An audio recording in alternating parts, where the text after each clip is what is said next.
Herkese merhaba, kanalıma hoş geldiniz. Bugün sizlere burada görmüş olduğunuz kalpli yastığın yapımını anlatacağım. Yapımı gayet basit ve ben de çok daha anlaşılır bir şekilde anlatmaya çalışacağım. Kanalımdaki videoları örgüye yeni başlayanlara göre anlatmaya çalışıyorum. Daha önce hiç örgü yapmamış olanlara göre de uygun olacak şekilde anlatıyorum. Umarım bu videoyu da beğenirsiniz. Eğer daha önce çok video izleyip de yapamadıysanız eminim bu videoda yapacaksınız. Çünkü en basit haliyle aşaması aşamasına anlattım. Lütfen videoyu izlerken de videoyu atlamayın. Çünkü bazen bazı yerlerde önemli bilgiler veriyorum ve videoyu izlerken atladığınızda doğal olarak bunları kaçırabilirsiniz. Bu yüzden hızlandırsanız bile atlamadan izleyin lütfen. Şimdi ihtiyacımız olan malzemelere bir bakalım. 2 tane pufi ipe ihtiyacımız var. Bu alize pufi olması gerekiyor. Burada eğer alize pufi fine yazıyorsa onu almayın. Kalın ilmekli olanı almanız gerekiyor. Ona dikkat edin. Hatta ekranında resmini koyarım. Onu almayacaksınız. Direkt aynı bu ipten alacaksınız. Bundan 2 tanesi yeterli. Hatta biraz da ipimiz artacak bile. Bir tane makasa ihtiyacımız var.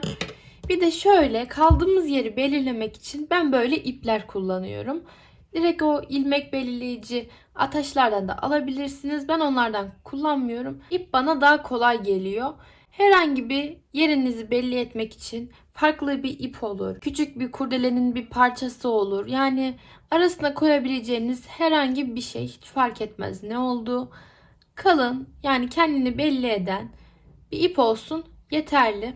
Bu gördüğünüz boncuk elyaflardan da yaklaşık bir 70 gram 80 gram fazlasıyla yeterli olacaktır. Bunları da tuhafiyelerde bulabilirsiniz. Yorgancılarda bulabilirsiniz. Bu tarz yerlerde bu elyaflardan bulabilirsiniz. Oralara gittiğinizde 70 gram boncuk elyaf istiyorum derseniz size yardımcı olacaklardır. Bunu da iç dolgu malzemesi olarak kullanacağız. Şimdi yapımına geçelim. Şimdi ipimizi ilk önce çıkartacağız. Şöyle paketini açtım. Bu ipin numarasını da size göstereyim. Bakın şurada color yazan yerin yanındaki 599 bu ipin numarası. Aynısından yapmak isterseniz 599 numarasını almanız gerekiyor. İplerin numaralarına buralarından bakacaksınız. Şimdi başlangıçta sihirli halka yaparak başlayacağız. Bunu size ben en basit haliyle anlatacağım şimdi. Ama ilk önce ilmek açmayı size göstermem gerekiyor. Bu ilmeklerimiz, ilmek dediğimiz yerler nereler? Şimdi bu gördüğünüz her bir parça bizim ilmeklerimiz. Bunları örerek yapacağız. Ellerimizle öreceğiz. Bu ilmeklerin arasında şöyle direkt bir tane ilmeği elinize alıp ortasını şöyle ayırdığınızda ortalarında ipler olduğunu göreceksiniz. Bu ipleri kestiğimizde ip dümdüz bir ip haline geliyor, açılıyor. Ama eğer şu direkt arasından keserseniz ip kopar. Oradan değil, bu ilmeklerin içinden keseceğiz bunu. Şimdi bir tane ilmeğimi, hatta 2 tane ilmeğimi açarak başlayacağım. Şöyle makasımı arasına geçirdim direkt. Geçirdiğim gibi kesiyorum. Zaten açılıyor. Bakın açıldı. İkinci ilmeğimin de direkt içinden şöyle makasımı geçirdim. Kestim. Bakın açıldı. Bu şekilde açabilirsiniz. Başlangıçta açtığımız ipi elimde tutuyorum. Siz şimdi yeni olduğunuz için bir tane daha da ip açabilirsiniz. Daha da kolay gelir size. Uzun olması yapacağınız ipi ama 2 tane iple de gayet yeterli oluyor. Şimdi ipin ucunu alıyorum. Şöyle diğer ipin yani yine aynı ip tabii ki altında olacak şekilde bunu çevirdim. Bakın altında, üstünde değil altında olacak şekilde çevirdim. Bunu bu şekilde tutuyorum. Burayı sabit tutmam gerekiyor. Sıradan gelecek 2 tane ilmeği yani şu 2 parçayı alacağım. Bu halkanın içinden geçireceğim. Ve arkadan öne doğru. 2 tane ilmeğimi şimdi şöyle elimle alıyorum. Sağ elimle 2 tane ilmeğimi tuttum. Bu halkanın alttan yukarı olacak şekilde içinden geçirdim. Bu ipi hala tutuyorum. Bunu bırakmayacağız. Bunu yapana kadar, yani ilk kurulumunu yapana kadar tutacağız. Zaten bu kurulumunu yaptıktan sonra eminim çok rahat bir şekilde yapacaksınız. Çünkü en önemli kısım burası. Şimdi bu iki ipi, halkanın içinden geçirdiğim iki ipi elimle şöyle tutuyorum. Sıradan gelen ilmeği geçireceğim. Bakın tutuyorum bunu, iki tanesini. Sıradan geleni bunların içinden geçiriyorum. Yumaktan geleni bu ikisinden geçirdik. Şimdi bundan sonrası çok daha basit. Zaten artık şu sihirli halkayı tutmanıza bile gerek kalmadı. Elinizi çekebilirsiniz. Bundan sonrasında da ne yapıyoruz? Sıradan gelen ilmeği halkamın içinden geçiriyorum. Sıradan geleni, yumaktan geleni halkamın içinden geçirdim. Şimdi burada kalan ilmekle halkamın içinden geçirdiğim ilmeği böyle birlikte tutuyorum. Az önce de hani ikisini birlikte tutmuştuk ya. Yine ikisini böyle birlikte tutuyoruz. Ve yumaktan geleni bunun içinden, ikisinin de içinden geçiriyoruz. Geçirdik. Şu an bir tane daha yapmış olduk. Yumaktan geleni halkamın içinden geçirdim. Bu ikisini tuttum. Ve sıradan geleni, yine yumaktan geleni bu ikisinin içinden geçiriyorum. Böyle azıcık şimdi sıktım ipimi. Ne yaptım? Yumaktan geleni alttan yukarı diye doğru geçirdim. İkisini birlikte tutuyorum. Ve daha hiç bu alttan geçirmeden direkt olduğu yerde yumaktan gelen ipi içlerinden geçiriyorum. Bakın bu şekilde geçiriyoruz. Şimdi kaç tane olduğunu nasıl sayacağız? Bakın burası yan tutuyoruz ya, bunu böyle dik tuttuğunuzda buralarda böyle ilmekler var. Şimdi bunlardan sayacağız. Saymaya başlayalım. Kaldığımızı, bak şu parçayı saymıyoruz. Kaldığımızı bakalım. 1, 2, 3.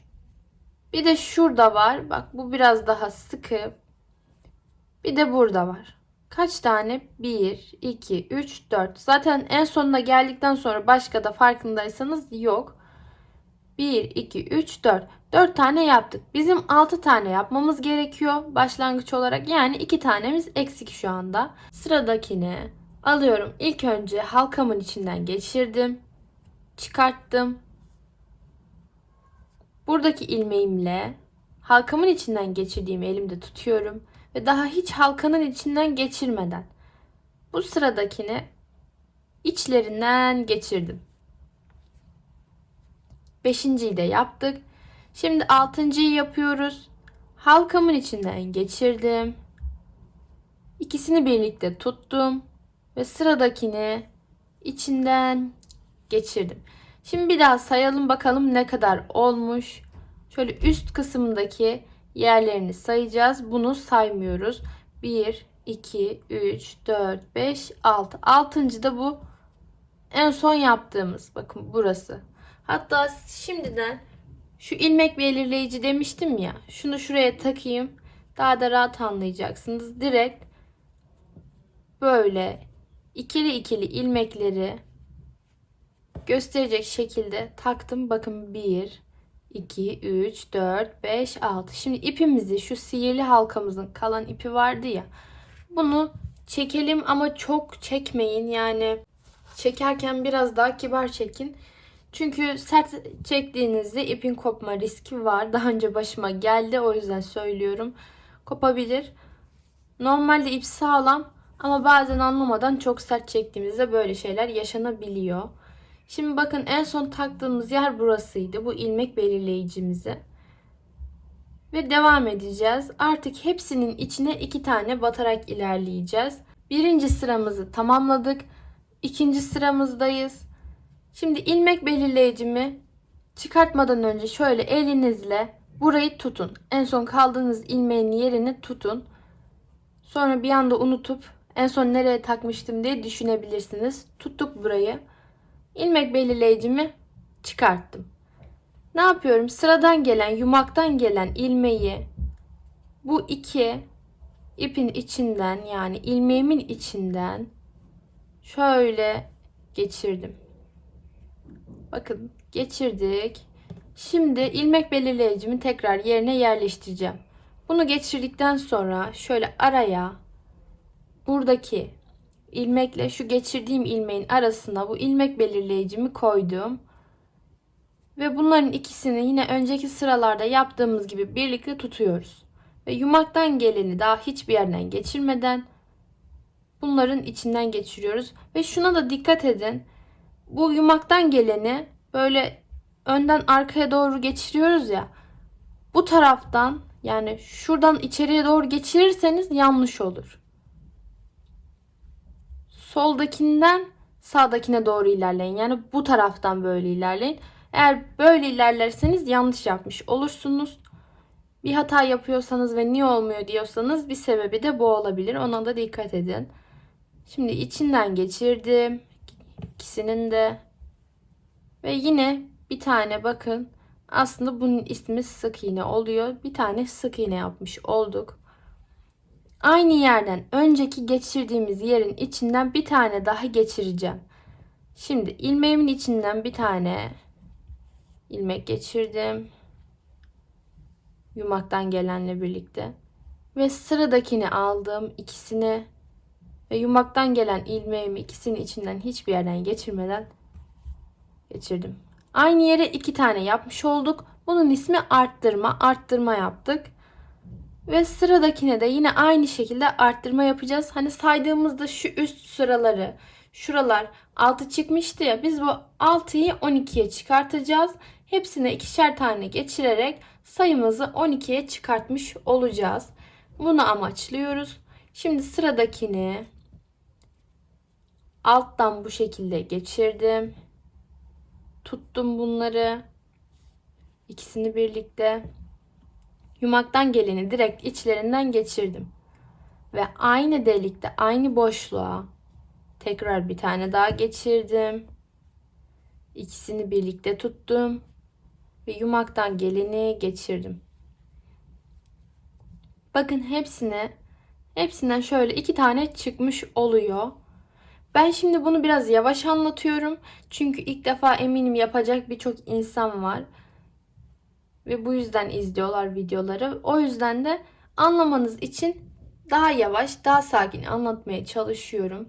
Ama eğer daha deneyimliyseniz videoyu ayarlar kısmından hızlandırabilir, daha hızlı bir şekilde izleyebilirsiniz. Ama ilk kez yapıyorsanız hızlandırmayın, sakin sakin izleyin. Çünkü o şekilde kafanız karışabilir. Mantığını oturtturmanız gerekiyor. Sıradaki ilmeğime geçiyorum. İçinden geçirdim. Arkadan öne doğru içinden geçirdim. İkisini tuttum. Ve sıradaki yumaktan gelen ilmeğimi içlerinden geçirdim. Aynı yere bir daha arkadan öne olacak şekilde ilmeğimi geçirdim. İkisini birlikte tuttum. Ve yumaktan geleni içlerinden ikisinin de geçiriyorum. Yine aynı yere iki tane yaptık. Bakın son buraya gelene kadar 3 tane kaldı. Bunlara da 6 tane yaptıktan sonra sayımız 12'ye çıkmış olacak. Birlikte sayacağız yine. Arkadan öne olacak şekilde geçirdim. Sonra ikisini birlikte tutuyorum. Ve yumaktan geleni içlerinden geçirdim. Arkadan öne olacak şekilde geçirdim. İkisini birlikte tuttum. Yumaktan geleni içlerinden geçirdim. Arkadan öne, ikisini birlikte tuttuk. Yumaktan geleni içlerinden geçirdim. Soldan sağa doğru. Arkadan geleni yine geçiriyoruz. Bakın az daha atlıyordum. Buna tek yapıyordum. Buna da yine iki tane yapacağız. Yanına bir tane yapmayı unuttum. Geçirdim. Yumaktan geleni de içlerinden geçirdim. Ne oldu? Buraya da iki tane yapıyoruz ve bitiyor.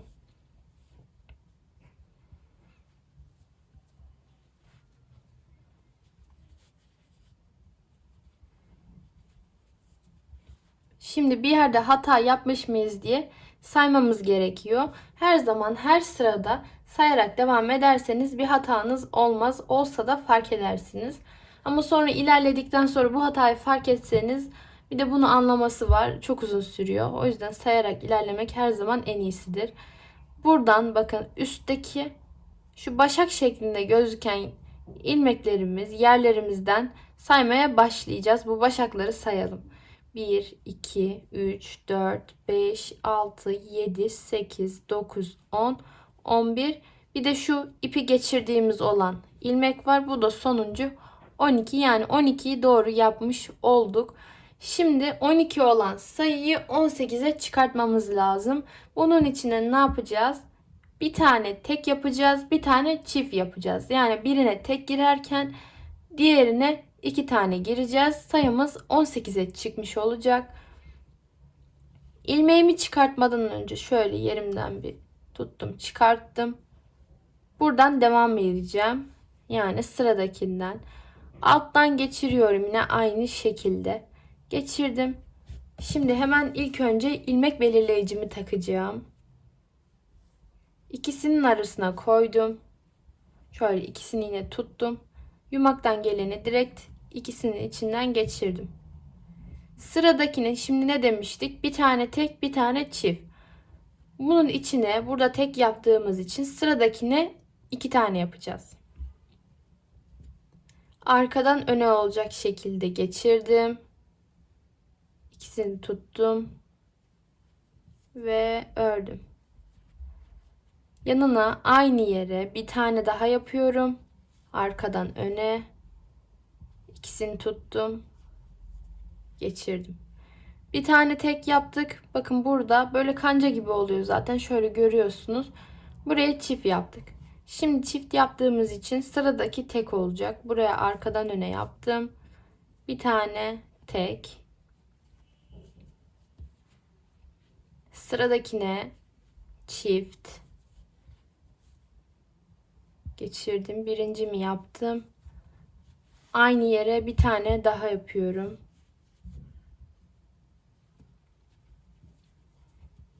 Ve çiftimi yaptım.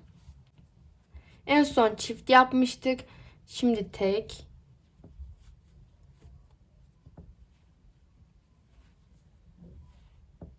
Şimdi yine çift.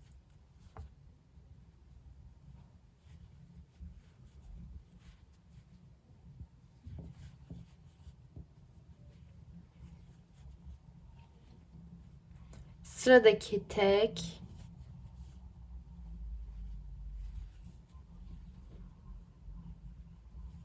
Sıradaki çift.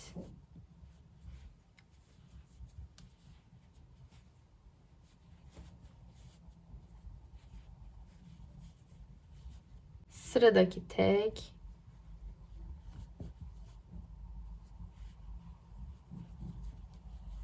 Sıradaki çift.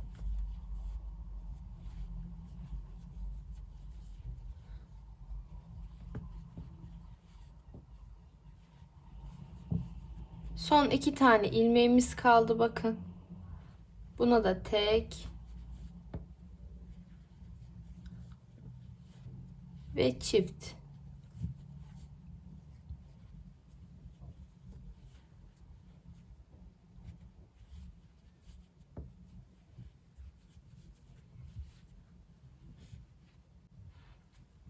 Şimdi en son görünümü bu şekilde oldu. Bir sayımızı sayalım. Ne yapıyorduk? Bunu saymıyorduk. Bu alttaki başakları sayarak ilerliyoruz. 1, 2, 3, 4, 5, 6, 7, 8, 9, 10, 11, 12, 13, 14, 15, 16, 17 ve ilmek belirleyicimizi taktığımız yerde sayarsak 18 tane yapmış olduk. Şimdi ne yapacağız? 2 sıra düz bir şekilde ilerleyeceğiz. Bu da zaten en basiti. Asıl zor kısmı yani size zor gelebilecek kısmı bitirdik. Daha o kadar zorlanmayacaksınız. Ne yapıyorum? Şuraya elimi geçirdim. İlmek belirleyicimi çıkarttım. Yumaktan gelen ilmeği şöyle arasından geçirdim. Yine ilmek belirleyicimi takıyorum tabii ki. Yerimizi karıştırmamak için. Taktım. Şimdi burayı da örüyorum. Ve dümdüz bir şekilde sıra sonuma kadar ilerleyeceğim. Hiçbir arttırma, hiçbir eksiltme yapmıyoruz. Arkadan öne doğru geçirdim. İkisini tuttum ve birlikte ördüm. Arkadan öne doğru geçirdim. İkisini birlikte tuttum. Yumaktan geleni içlerinden geçirdim. Bu şekilde yine ilmek belirleyicime gelene kadar örüyorum. Sonuncu ilmeğimin de içinden geçeceğim. Buradan da geçiyorum. Ve bakın sıra sonuma geldim. Bunu örmüyoruz zaten. Buradan başlamıştık. Şimdi sayımızı tekrar bir kontrol edelim. Her sırada bunu mutlaka yapacağız. Bunu saymadan, ama bunu saymıyoruz, ama bunun altındakini sayıyoruz tabii ki. 1, 2, 3, 4, 5, 6, 7, 8, 9, 10, 11, 12, 13, 14, 15, 16, 17 ve 18. Yine sayımız 18 kalması gerekiyordu. Çünkü hepsinde bir tane girdik, bir tane battık. Şuraları da elinizle bakın şöyle düzeltebilirsiniz. Eğer çok çıkıntılı duruyorsa buralarını böyle elinizle düzeltebilirsiniz. Düzeliyor. Şimdi devam edelim. Yine bir sıra düz olarak devam edeceğiz. Sonra ipimizi keseceğiz. Onu nasıl yaptığımızı size göstereceğim. İlk önce şöyle bir devam edelim. Çıkarttık bunu. Arkadan öne doğru şöyle bir tane geçirdim. Bunu alıyorum. İlmek belirleyicimi ikisinin arasına koydum. Bunların ikisini tuttum. İlmek belirleyicim arada kaldı. Şöyle ipimi yumaktan geleni geçirdim. Şimdi yine aynısı gibi düz devam edelim.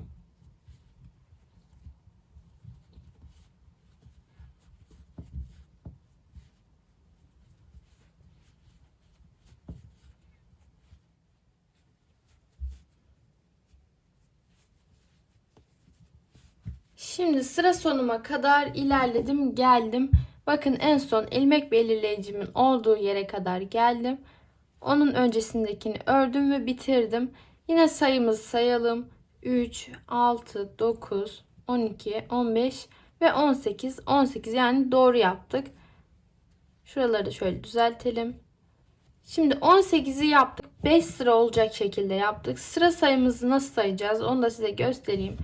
Şu birinciden itibaren saymaya başlayın. Birinci yuvarlak. 1, 2, 3, 4, 5. 5 sıra ördük. Ve en sonunda 18'de bitişimizi yaptık. Aynısından bir tane daha yapacağız. Ama öncesinde nasıl kesiyoruz ipimizi göstereyim. Şöyle buradan bir tane ilmek kestim. Ve bir tane daha kesiyorum. Yani açıyorum. Kesiyorum derken açmaktan bahsettim. Açtıktan sonra direkt ipimi kestim. Şimdi bir sonrakini yaparken ipi kesmeyeceğiz. Ama öncesinde şöyle ilmek belirleyicimi çıkarttım. Burayı kapanışını yapalım. Nasıl yaptığımı size göstereyim. Bu önümdekine değil. Şimdi bu üst sırada ya, hani fark ediliyor zaten. Önümdekine değil, onun önündekinin içinden arkadan öne olacak şekilde şu ipi geçireceğim, bakın. Arkadan öne olacak şekilde şuradan şöyle geçirdim. Sonra da şu ilmeğin kalan, açıkta kalan ilmeğin içinden böyle bu ipi geçiriyorum. Ve bunu böyle öne doğru çektim. Şimdi çektikten sonra bunu tutuyorum. Bu geçirdiğim yer vardı ya, altından geçirdiğim yer. Şimdi onun şu içinden, tam ortasından, bu başak var ya, başağın ortasından böyle iç tarafa doğru bunu geçirdim. Ve buranın kapanışını bu şekilde yapmış olduk. Şimdi bunu burada düğüm yapacağım. Böyle elimi attığım bir yerden şöyle geçirdim elime. İpin birazını böyle halka olacak şekilde geçiriyorum. Kalan ipi de o halkanın içinden geçirip sıktım. Ve bu tamam. Buna daha yapmamız gereken hiçbir şey yok. Birincisi bitmiş oldu. Şimdi yapmanız gereken şey ne? Bunun aynısından bir tane daha yapmak. Ben şimdi bunun videosunu çekmeyeceğim. Zaten ikisi aynı. Aynısından videoyu başa sararak bir tane daha yapın. Bu en son noktaya kadar gelin. Ama ipi kesmeyeceksiniz. Sonuncuya gelin ve videoya devam edin. Ben şimdi aynısından yapacağım. Nasıl birleştirdiğimizi göstereceğim ama ipi kesinlikle kesmiyorsunuz. Aynısından yapıp gelelim. Şimdi aynısından bir tane daha yaptım, geldim ama farkındaysanız bunun ipini kesmedim. Bunun ipini sadece kesmiştik. Şimdi bunları birleştirme aşamasına geçeceğiz. İkisini şimdi yan yana koyacağım. Sol tarafıma ipini kesmediğim olanı alıyorum. İpi uzun olanı soluma alıyorum. Diğerini de sağıma aldım. Şöyle en son kapatma yaptığımız yeri gözükmesin diye şu birleşim noktasında bırakacağız. Onu iç tarafa doğru, yani şu kısım var ya, kapattığımız yer. Bunu böyle bunun yanına doğru alın. Burada en son bu ilmeğe ilmek belirleyici takmıştık. Bunu çıkartıyoruz. Buraya şu gördüğümüz kalan ilmek var ya. Bu ilmeği alıyoruz. İçeriden dışarıya doğru bunun içinden geçireceğiz. Bakın bunu içeriden dışarıya doğru bunun içinden geçirdik. Bunu geçirdik. Şimdi bunu aynı şekilde bunun da dışından içine doğru içinden geçiriyorum. Böyle bunların arasını bu şekilde şöyle birazcık da çekin. Arasını bağlamış olduk. Bu şimdi burada bizi bekliyor. Bir sonraki, şimdi bundan geçirmiştik ya. Bunun önündekinden bunu tutuyorum elimde. Bir de şuradan geçirdiğimiz için bunun önündekinden bir tane daha ilmek geçireceğim. Şu sıradaki ilmeğimi ikisinin içinden bunu geçiriyorum.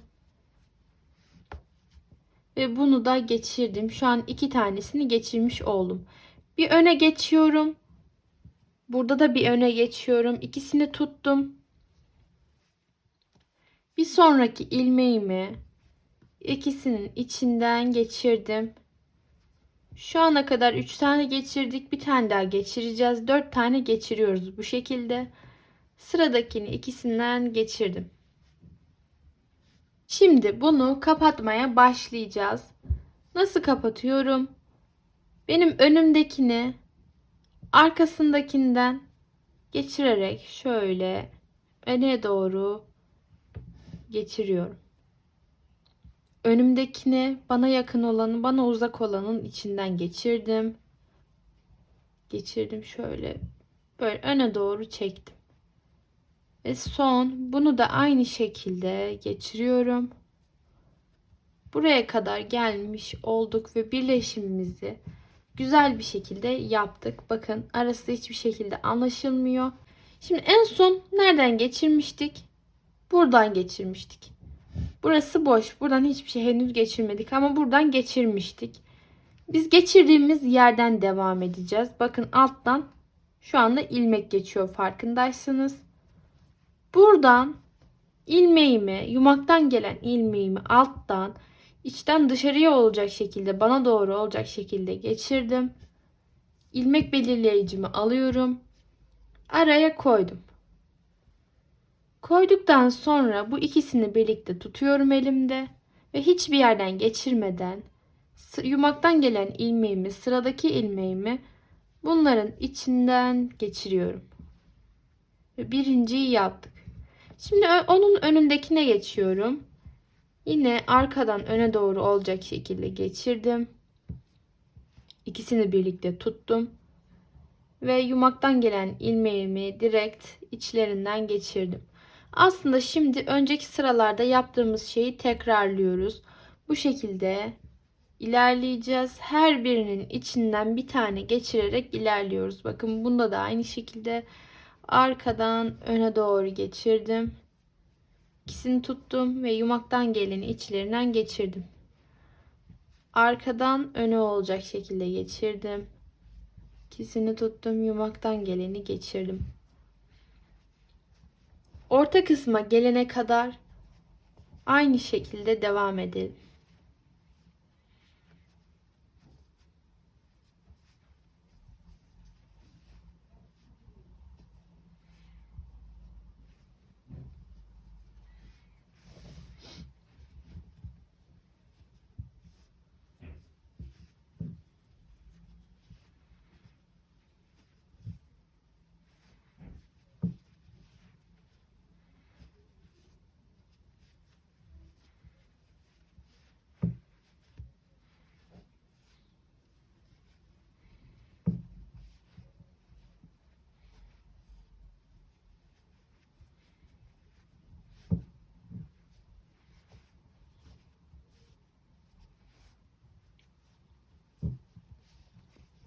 Orta kısma da yaklaştım. En son bakın burada bir tane daha boşluk var. Buradan da geçtim. Buradan da geçtikten sonra şöyle bunun arasına şöyle birazcık asılın. Burada bir tane ilmek çıkacak. Bakın tam ortada. İkisinin ortasında. Buraya da bir tane geçireceğim. Aynı şekilde devam ediyorum. Ve sıradakinden yani buradakinden ilerlemeye yine devam ediyorum.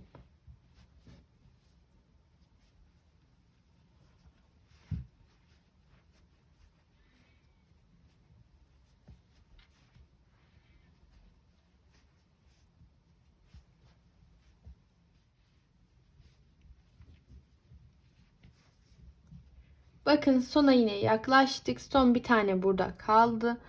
Buradan da geçiyorum. Şimdi saymaya başlıyoruz. Bu ilmek belirleyiciyi koyduğumuz yerden başlayarak sayalım.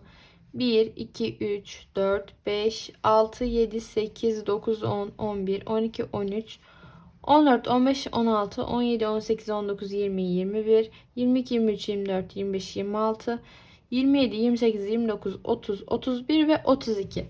32 tane sık iğne yaptık ve sıramızı bitirdik. 32 doğru bir sayı. Sizde de 32 çıkması gerekiyor. Şimdi aynı sıradan bir tane daha geçeceğiz. Ne yapıyorum? İlmek belirleyicimi şuradan çıkarttım. Arkadan öne olacak şekilde yine aynı şekilde diğerlerinde nasıl yapıyorsak burada da devam edeceğiz. Ama şimdi ilmek belirleyicimizi yerine takalım, yine taktık ve ördük. Bu şekilde sıramızda hiç boşluk atlamadan, bakın artık burada da bir sıkıntı yok. Burası da düz bir şekilde devam ediyor. Şimdi sıra sonumuza kadar, buraya kadar gelelim. Buradan sonrası biraz daha detaylı. Orayı daha detaylı anlatacağım size. Aynı şekilde sıra sonumuza kadar şimdi ilerliyoruz.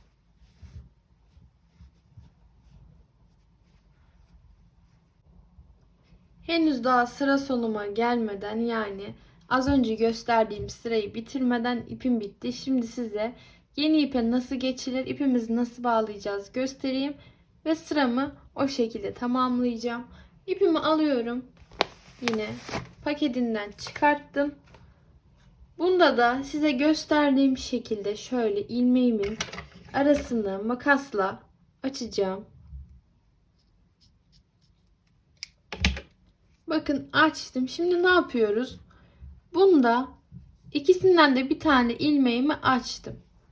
Şöyle ikisini birbirine güzelce sıkıca bağlayacağım. Bağladım. Bir tane düğüm yapıyorum. İyice sıktım. Ve ilmeğimi bağladım. Bu ipler içeride kalacak. Dışarıya da çıkmazlar. Merak etmeyin. Şimdi sıra sonuma kadar aynı şekilde devam ediyorum. Az önceki başladığım sırayı bitireceğim. Şimdi sıra sonuma kadar gelmiş oldum. Toplamda biz ikisini birleştirdikten sonra 2 sıra ördük. Bunu da nasıl sayacağız? Şöyle. İşaret belirleyici, ilmek belirleyiciyi taktığımız yerden değil, düz olan taraftan itibaren sayarsak bakın 2 sıra örmüş olduk. Şöyle bakarsanız anlarsınız. 2 sıra 32 olacak şekilde ördük. Yine 32 çıkacak sayımız. Ama şimdi artık daraltmalara geçmeye başlıyoruz. Çünkü kalbimizi şöyle küçültmeye başlayacağız. Şimdi burayı iyi dinlemenizi istiyorum. Artık daraltma yaparken 2 tane düz ilerleyeceğiz, bir tane daraltma yapacağız. 2 tane düz ilerleyeceğiz, tek yapacağız. Bir tane daraltma yapacağız. Bu şekilde ilerleyeceğiz. Ama öncesinde şurada o 2 tane düz ilerleyeceğimiz dediğim yerleri tam ortaya denk getirmek istiyorum. O yüzden bir tane tekle başlayacağım. Ama zaten sıramın sonuna kadar şimdi size nasıl yaptığımı göstereceğim. Yine işaret belirleyicimi, ilmek belirleyicimi çıkarttım. Şöyle arkadan öne geçirdim. Bunu aldım. Araya koydum. Ve bir tane tekimi yapmış oldum. Bir tane düz ilerledik. Şimdi burada bir tane daraltma yapacağız. Daraltmayı nasıl yapıyoruz? Şimdi burada başak şeklinde bizim ilmeklerimiz var. Bakın. Buğday başağına benziyorlar. Bunlardan birini alacağız. Bunlar 2 tane kanat olacak şekilde oluşuyor. Bunların bize bakan kanatlarını ikisinin böyle birbiriyle birlikte bunları öreceğiz. Şimdi ilk önce sıradan gelen ilmeğimi şöyle tek kanadından, bakın arkadaki kanadında normalde alıyoruz ya çift halde. Çift olarak almayacağız. Sadece tek kanadının içinden ilk önce şöyle geçiriyorum. Aynı ilmeği önündekinin de tek kanadının içinden geçiriyorum ve bir tane daraltmamızı yapmış olduk. Şimdi bunların ikisini birlikte tutuyorum ve burada kalan ilmeğimle birlikte sıradan gelen, yumaktan gelen ilmeği ikisinin içinden geçirdim. Yaptık. Şimdi 2 tane tek zamanı. Bundan sonrası hep aynı şekilde devam edecek. Bir tane tek yaptım. Çift kanatlarına batarak yapıyorum bunu tabii ki. Bir tane daha tek yaptım. 2 tane tek. Şimdi yine daraltma zamanı. Bu sefer tek kanadından yine devam ediyoruz. Burada bize bakan kanadının içinden geçirdim. Ve önümdekinin de şu önümdeki oluyor. Önümdekinin de yine tek kanadının içinden geçirdim. İkisini tuttum. Ve sıradaki yumaktan gelen ilmeğimi ikisinin içinden geçirdim. Daraltmamı yaptım. Şimdi yine ikili halde devam ediyorum. Geçirdim. Bir tane tekimi yaptım. Arkadan öne geçirdim. Bir tekimi daha yaptım. Yine daraltma zamanı. Ne yapıyorum? Şuradan tek kanadından girdim. Aynı ilmeği önümdekinin de tek kanadından geçiriyorum. Daraltmamı yaptım. İkisini tutuyorum. Ve yumaktan gelen ilmeğimle birlikte ördüm. Bir tane daha daraltma yaptık. Şimdi yine 2 tane tek zamanı ve bunu çift kanatlarına yapacağım. Ördüm. Bir tane tek.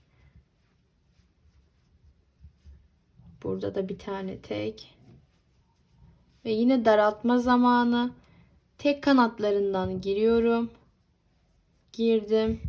Önümdekinin de tek kanadından girdim. Daraltmamı yaptım. İkisini birlikte tuttum ve yumaktan gelen ilmeğimi içlerinden geçirdim. Şimdi 2 tane tek zamanı, yine bir tane düz geçirdim. Önümdekine geçiyorum. Yine örüyorum bir tane tek. Önümdeki ikisinin tek kanadından geçirerek ilerliyorum. İkisinin de tek kanadından geçirdim ve birlikte ördüm. Ve yine tek zamanı bir tane tek yapıyorum. Bunun da içinden geçiriyorum ve örüyorum. Yine daraltma zamanı geldi. İkisinin de şöyle tek kanadından yumaktan gelen ilmeğimi geçirdim. İkisinin de geçirdim ve ördüm. Yine daraltmamı yaptım. Yine tek yapacağım şimdi. Aldım. Tekimi yaptım. Burası size hızlı geliyorsa ayarlar kısmından yavaşlatabilirsiniz ya da hızlandırabilirsiniz. 2 tane tekimi yaptım. Şimdi yine daraltma zamanı. İkisinin de tek kanadından battım. İkisini elimde tutuyorum ve ördüm. Şimdi tek zamanı. Bir tane tek. Bir tane daha tek. Yine daraltma zamanı. Önümdeki ikisinin tek kanadından ilmeğimi geçirdim. Buradan da aynı ilmeği geçirdim. İkisini tuttum, örüyorum. Ve en sonunda bir tane tek kalıyor. Başlangıçta da bir tane tekle başladık. Bitişinde de bir tane tek yaptık. Yani bu aralarda 2 tane tek yapıyorduk ya. Onu tam ortaya da getirmiş olduk. Şöyle elimizle şimdi bir düzeltelim. Bakalım. Bakın birazcık daralmaya başladı. Hatta şöyle göstereyim, daha rahat anlarsınız. Daralmaya başladı. Bu daha da daralacak. Şimdi yine azaltmalarımıza devam edeceğiz aynı şekilde. Daha da dar olacak. Şimdi yine devam edelim. Bakalım kaç sıra örmüştük? 1, 2, 3 sıra ördük. En son sayımızın kaça düştüğünü daraltmalardan sonra bir sayalım. Böyle buradan itibaren sayıyorum. 1, 2, 3, 4, 5, 6, 7, 8, 9, 10, 11, 12, 13, 14, 15, 16, 17, 18, 19, 20, 21, 22, 23, 24. Sayımız şu anda 24 olması gerekiyor. Ve devam edelim. Şimdi yapmamız gereken şey önceki sıradaki gibi aslında olacak. Ama bu sefer bir tane tek, bir tane daraltma yapacağız. Bu şekilde ilerleyeceğiz. Şimdi bunu ilmek belirleyicimi aradan çıkarttım. İlmeğimi geçirdim. Bunu böyle arasına koyup ikisini birlikte yine örüyorum. Bir tane tek yaptım şu anda. Ve bir tane de daraltma yapacağım. Yine tek kanatlarından alıyorum. Daraltma yapıyorum. Yaptım daraltmamı ve ikisini birlikte örüyorum. Şimdi bir tane tek,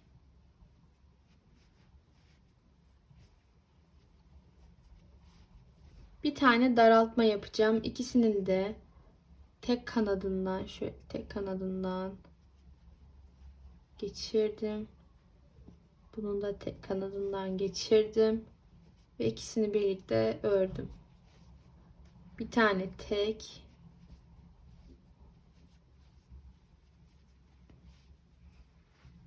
İkisinin de tek kanadından geçirdim.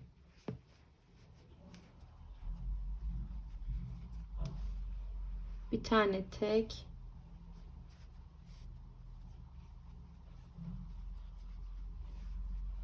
İkisinin de tek kanadından geçiriyorum.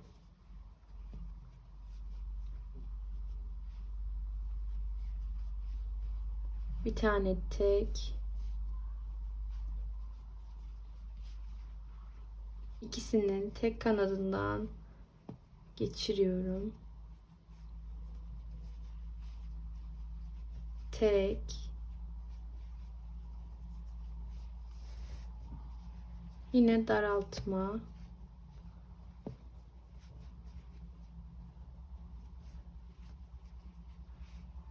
tek,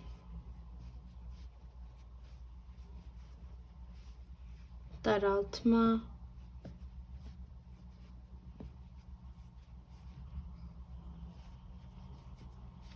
tek,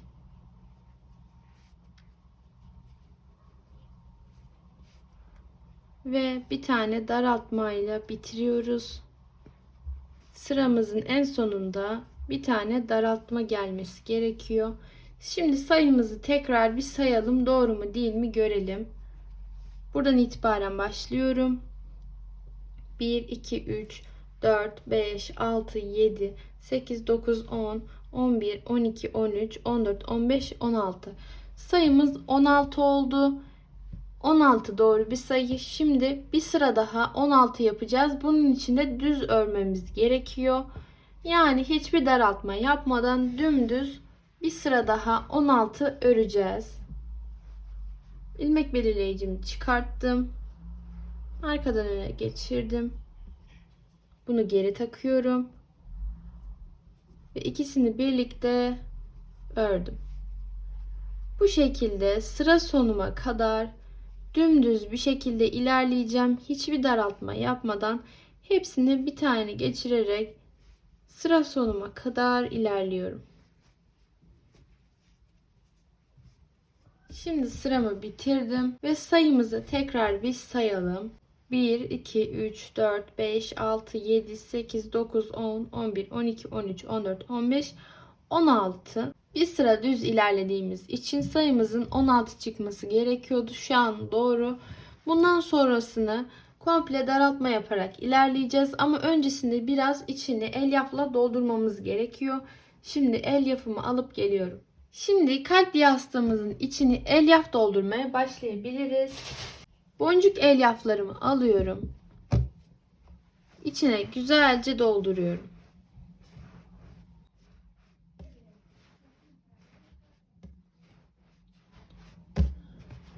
Güzelce dolduralım.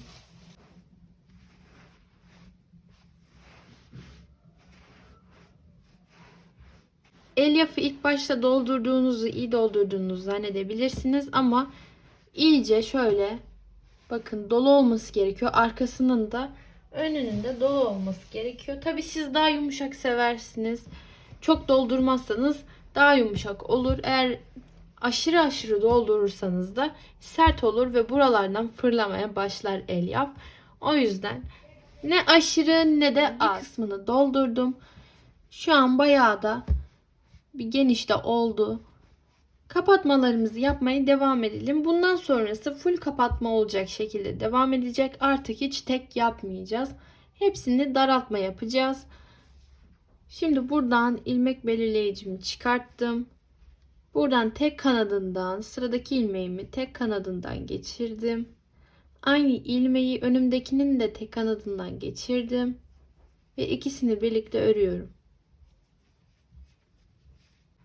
Sıradakini aynı şekilde tek kanadından geçirdim. Onun önündekini de tek kanadından geçirdim. İkisini birlikte örüyorum. Bu şekilde kapatmalarımızı yapmaya devam ediyoruz.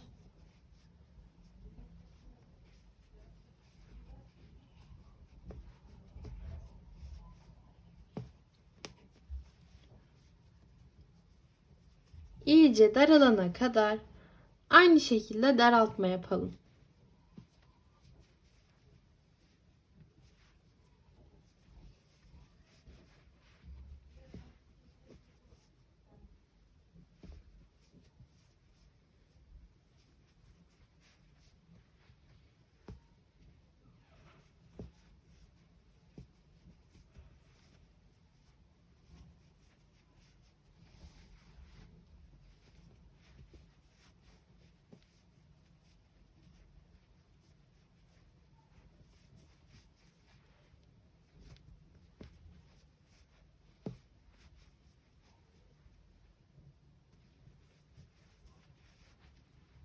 Şimdi bakın iyice bir daralttım. Çok az bir kısmı kaldı.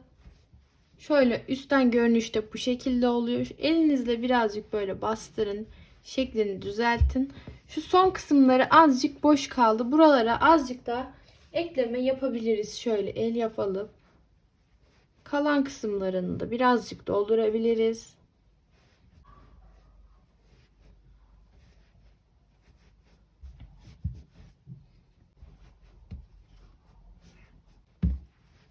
Ve en sonuna doğru daraltmalarımı yine yapmaya devam ediyorum. Bakın şunu da dikkat edin. Şurayı da alacağınızı zannedebilirsiniz. Çünkü iyice daraldıkça bu ilmekler biraz karışıyor. Bakın bunu en son geçirmiştik. Yani burayı daraltmıştık. Onun önündekinden devam ediyorum.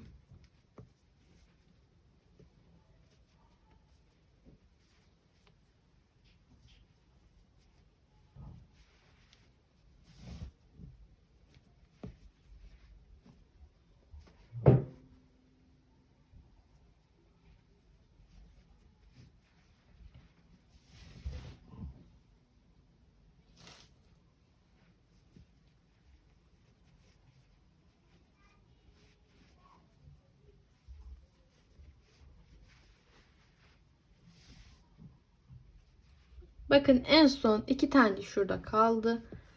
Onların da içinden geçiriyorum. Ve sonuncuya kadar ördüm. Bakın zaten daha örecek bir yerimizde kalmadı. Şimdi ipimizi nasıl kesiyoruz onu göstereyim size. Önümdeki ipimi direkt kesmiyorum. Aralarını açacağım. Yani ilmeklerin arasından makası geçiriyorum. İpi açtım. Bu şekilde açmaya devam ediyorum. Yaklaşık bir 4 tane ilmek kesin.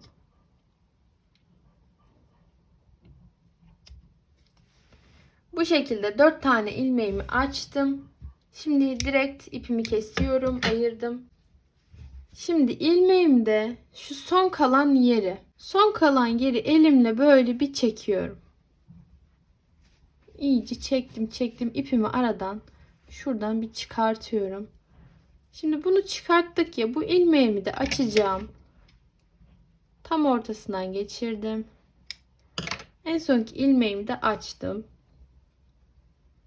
Ve buradan sonrasını böyle üstten baktığımda yastığım daha sola doğru meyilli gözüküyor farkındaysanız. O yüzden bunu şu ipimi sağa doğru çekerek ipimi gizleyeceğim. Ne yapıyorum? Rastgele bir yerlerden, yani güzel olacak şekilde siz de elinize aldığınızda şöyle ipinizi geçirin. Buradan geçirdim. Sonra şuradan bir daha geçireceğim. Şurayı birazcık elimle düzelteceğim. Bu da sizin yorumunuz olacak biraz. Bu şekilde düzelttim. Şuralardan da geçirip biraz daha alt kısmını sivri gösterip böyle daha düzgün yapacağım. Elinizle geçirerek buralarını daha düzgün biçimde yapabilirsiniz. İpimi iyice gizlediğimi ve iyice araları doldurduğum, düzelttiğimi düşünüyorum. Şimdi ne yapacağım? Bu ipi istersek şöyle düğüm yapabiliriz. Düğüm yapmadan da siz gizleyebilirsiniz. Direkt şöyle birazcığını geçirdikten sonra o halkanın içinden kalan ipi geçiriyorum. İyice sıktım. Sonra şuradan içeriye doğru ipi saklayın. İyice bastırın. Çok içerilere doğru bastırırsanız araya da elyaflar girecek, birbirine yapışacak, daha da çıkacağını hiç zannetmiyorum. En sonunda yastığımızda bu şekilde olmuş oldu. Umarım videoyu beğenmişsinizdir. Size elimden geldiğince kolay bir şekilde anlatmaya çalıştım. Bu tarz videoların gelmesini istiyorsanız bunu yorumlarda belirtebilirsiniz. Eğer videoyu faydalı bulduysanız lütfen beğen tuşuna basmayı ve yorumlarınızı yorumlar kısmına yazmayı unutmayın. Ayrıca bir sürü böyle pufi iple, kağıt iple daha başka videolar gelecek. Bunları kaçırmamak için de kanalıma abone olabilirsiniz. Kendinize iyi bakın. Hoşça kalın.